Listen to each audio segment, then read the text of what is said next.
Alrighty, folks. Today I've got a 2020 Historic Autographs POTUS, the first 36. It's made by the Historic Autograph and Card Company. Not exactly sure what to expect, but it does look like on very, very rare occasions you'll either get a presidential autograph or a hair sample, which could be interesting. Paid $25 for this box at a local card store. A couple years back, actually. I've been holding on to it for quite a while, procrastinating making a video. But yeah, let's dig in and see what we get.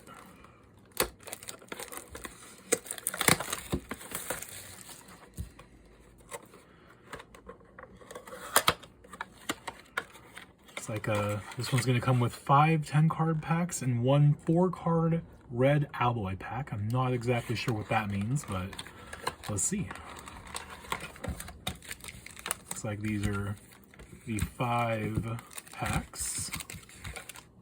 And this, ooh.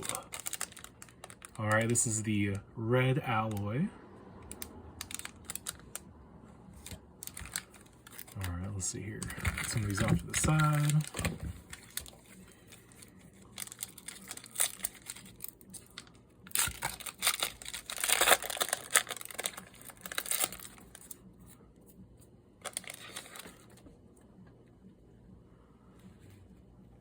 All right, look like a patent.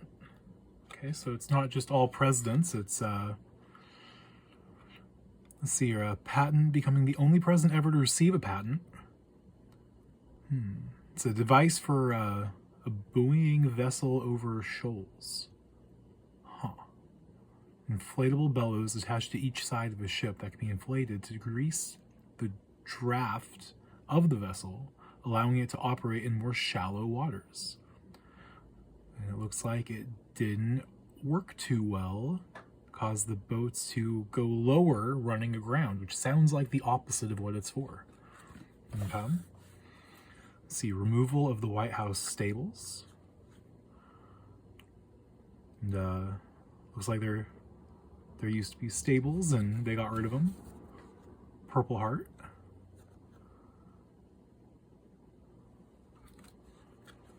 The first presidential assassination attempt.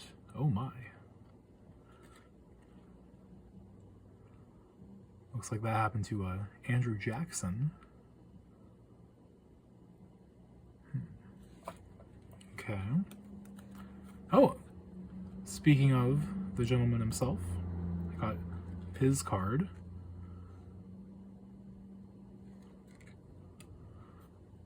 The Barbary War.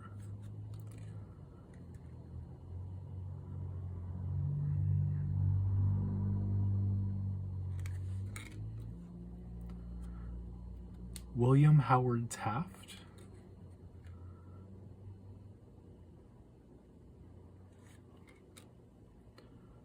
Let's see here. Ran unopposed. Only 2 people have ever run for the office of president unopposed. The first was George Washington, who did so twice, and the second and the last was James Monroe. The Federalist Party was still unpopular as a result of the War of 1812 and could not nominate a suitable candidate. As a result, Monroe ran unopposed, won all 24 states, and won a second 4-year term. Did not know that. Uncivil presidential race. Oh my, this is maybe I should have opened these a little sooner.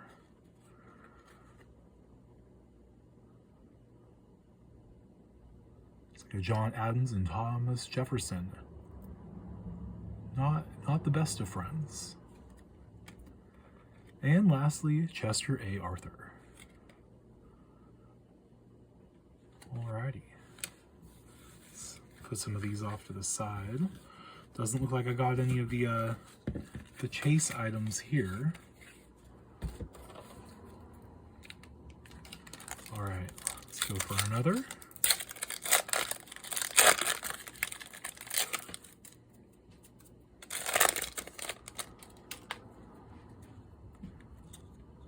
the Gadsden Purchase.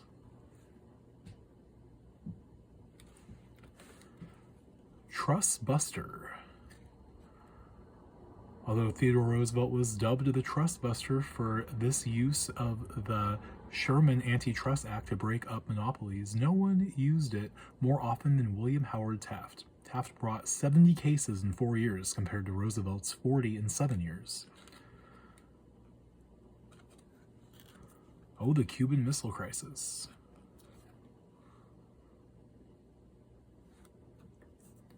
The first president photographed. Huh, that's neat.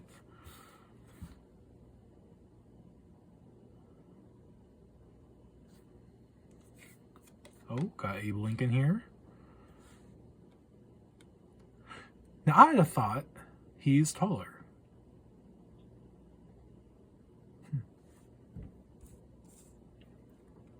John Tyler. Oh, hey, and looks like it shows their religious denominations there. Just noticed that.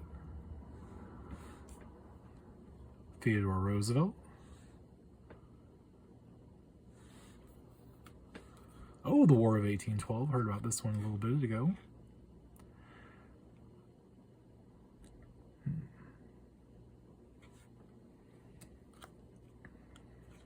See, we got I'm gonna butcher that name. James Buchanan.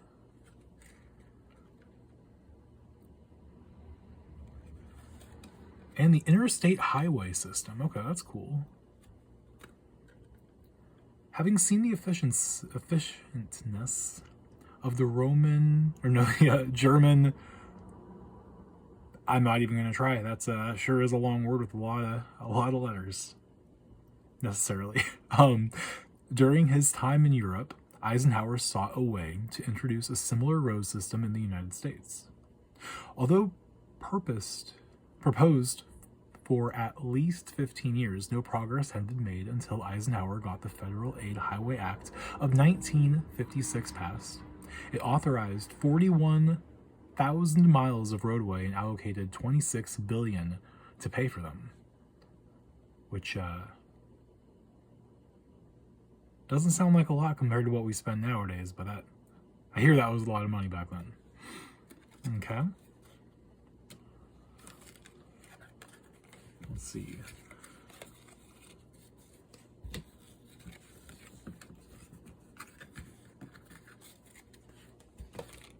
Pack number 3.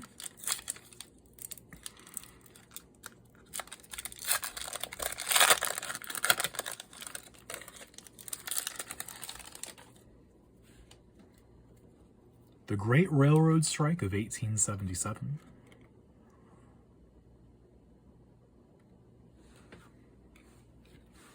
The League of Nations. Oh, what's this one about? Woodrow Wilson won the Nobel Peace Prize for his establishment of the League of Nations. It had the altruistic goal of maintaining world peace after the violent years of World War I. That didn't necessarily work out too well. Although the United States would not join the League, it was the framework on which the United Nations would be established 25 years later. Interesting. Almost shot by Secret Service. Oh my. Just hours after being sworn in as president, Lyndon Johnson was almost shot by his Secret Service protection, who were on edge due to the recent assassination of JFK. Agent Gerald Blaine was assigned to protect the outside of Johnson Washington home when he heard someone approaching. He shouldered his machine gun, leveled the gun at the noise, and put his finger on the trigger. Out stepped President Johnson, who had stepped away for a breath of fresh air without notifying anyone. Just imagine that's what you go down in history being known for. He had one job. At least he didn't do it. Alrighty, Herbert Hoover.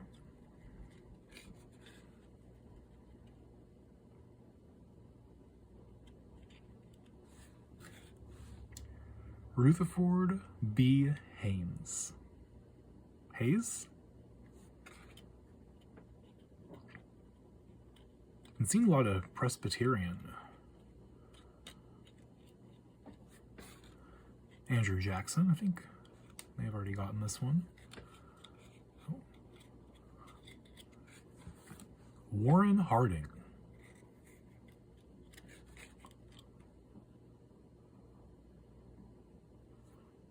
Are they all over 6 foot? 6'1". Oh, no, 5'9". Okay. Got some short kings in the presidential lineage. First president to live in the White House. Although the White House is world famous as the residence of the United States president, George Washington never lived there. Washington lived in New York and Philadelphia, while her served as the chief executive. Wait, what? Washington lived in New York and Philadelphia while her served as the chief executive. I think that might be a typo. When Adams was elected, he continued to live in the same Philadelphia residence used by Washington until the White House was completed and the capital moved to D.C. Adams took up residence on November 1st, 1800, and every president since has lived there. Interesting. First president born in the United States. Well, yeah, I guess that would be a thing, huh? The first 7 presidents of the United States were born in British colonies, making Martin Van Buren, born December 5th, 1782, when he took the oath of office on March 4th, 1837, became the first president of the United States actually born in the United States. And Grover Cleveland.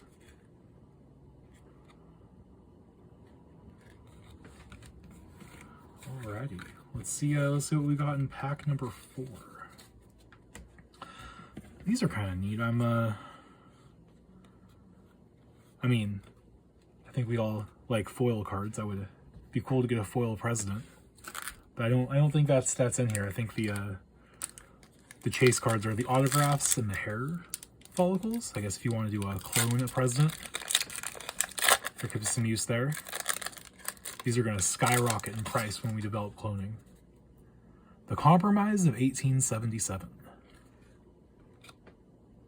The highest voter turnout occurred in the presidential election of 1876, with 82% of all eligible voters casting a ballot.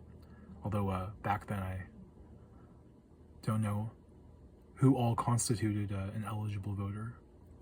Democrat Samuel Tilden won the popular vote by 200,000 votes and was leading in the Electoral College 184 to 165, with 20 votes from the 4 states being contested. In exchange for giving all 20 votes and the presidency to Rutherford Hayes, the Republican Party agreed to end Reconstruction in the South by removing all remaining U.S. military forces from the former Confederate states.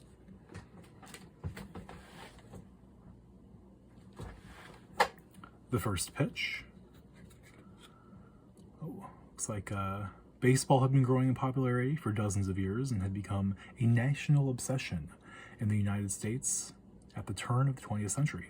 By 1910, William H. Taft was asked to start the Major League Baseball season by throwing out a ceremonial first pitch. This occurred on April 14th, 1910, at Boundary Field in Washington, D.C., home of the Washington Senators. Well, that'd be an interesting thing to see happen nowadays. Like to see Biden or Trump get out there throwing that first pitch. So we got the Great Society.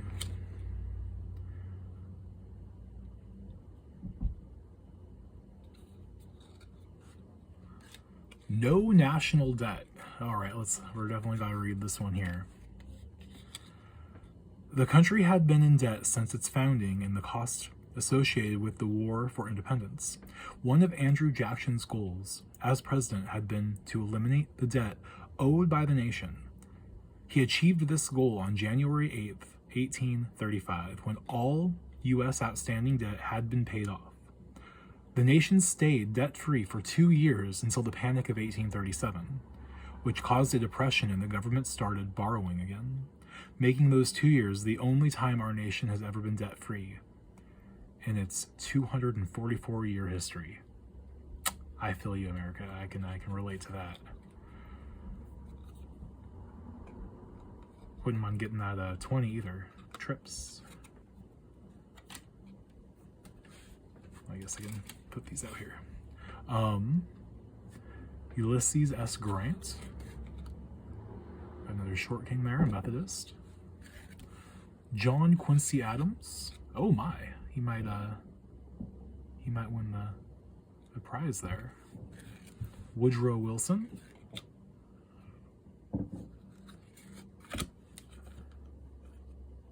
Adams-Onis Treaty. Signed on February 12th, 1819, the treaty ceded all of the Spanish Florida colony to the United States and set the border between New Spain and the western United States after the Louisiana Purchase. James Monroe had effectively completed the addition of all current U.S. territory east of the Mississippi and gained control of territory all the way to the Pacific coast in Oregon. Okay. Oh, the Trail of Tears. Although the U.S. government had been forcibly removing Native peoples from their land since the Indian Removal Act of 1830, the worst of these removals occurred when Martin Van Buren attempted to move 13,000 Cherokee Indians from their lands in the southeast of modern-day Oklahoma. Nearly 7,000 federal troops force-marched the Cherokees over 1,000 miles in December without proper provisions, resulting in 4,000 deaths. Wow. That's intense. And Chester A. Arthur.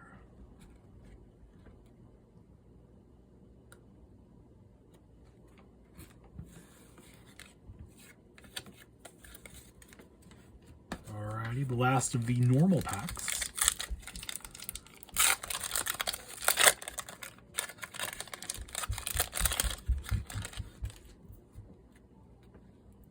The first civil rights president.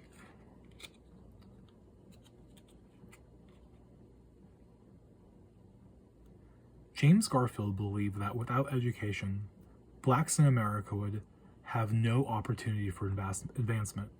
He proposed a universal education system funded by the federal government, to address this issue. But it was denied by Congress. He was also the first president to appoint multiple peoples of color into prominent government positions, including John Lanston, Blanche Bruce, and Frederick Douglass. Overseas diplomacy.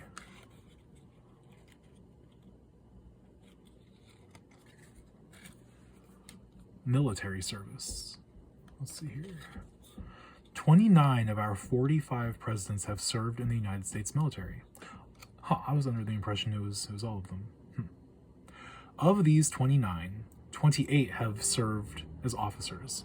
The only president to serve and not be a commissioned officer was James Buchanan during the War of 1812. Private Buchanan served in the 1st Brigade, 4th Division of the Pennsylvania Militia, tasked with the defense of Baltimore.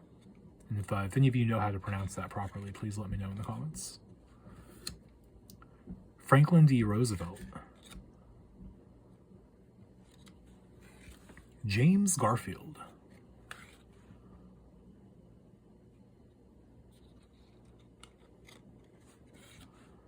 Martin Van Buren. He I think wins Short King Award. Calvin Coolidge.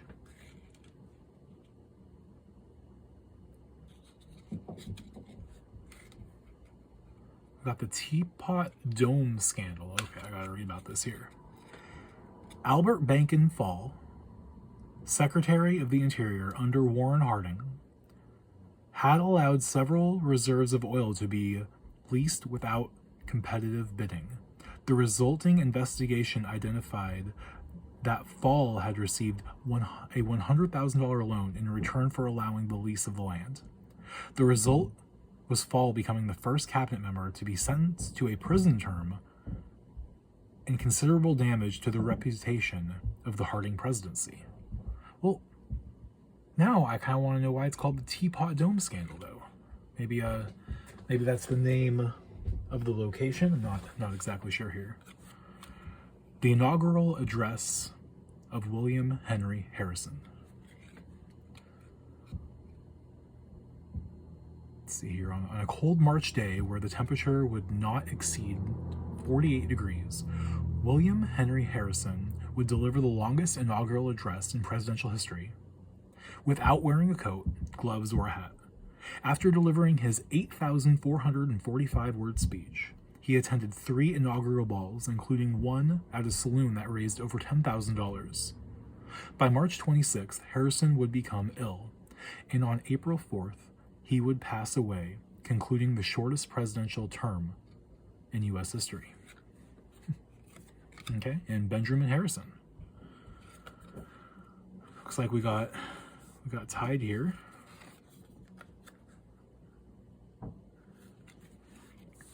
Well, these are pretty interesting. Doesn't look like out of those packs I pulled anything spectacular. If we look here at the box, we'll see that if we want a presidential hair relic, that's going to be 1 in 3,572, and the autographed is 1 in 10,000, which I think would be pretty sweet. But looks like there's also some printing plates randomly inserted. I honestly don't know what that means. But this is an interesting pack of cards here. If you couldn't tell, I'm largely unfamiliar with history. More of a science type guy, and so this is interesting. I'm not exactly sure about all this stuff, but got to learn some new things, which I enjoyed. Lastly, this is the Red Alloy pack, which is a pretty neat name for a pack of cards. Hopefully this will have a foil. I'd go for a foil. Just a shiny president. Ooh, yes. There are foils in here. Okay, sweet. The first pitch. We saw that one before. Oh, a foil, the first presidential assassination attempt. Okay. Kind of want to get these in sleeves. Ooh, Jackie Kennedy. The first pop culture first lady. Her image and style were perfect for the television culture of the 1960s. Her focus as first lady was the preservation of the arts and its history. One of her biggest projects was the restoration of the White House, adding character and history to its walls and interior. In addition to tracking down former contents, she assisted in getting a bill passed which made all White House furnishing property of the Smithsonian Institution to prevent departing presidents from removing their contents. Very nice. And Trustbuster. So it looks like these are foil variants of the other cards, plus, if we look here, looks like 3 red alloy-based normal cards and 1 First Lady. I'll take it. Well, I'm pleased. I wasn't expecting to get foils. I thought I was looking for a hair or a signature, but these are very nice.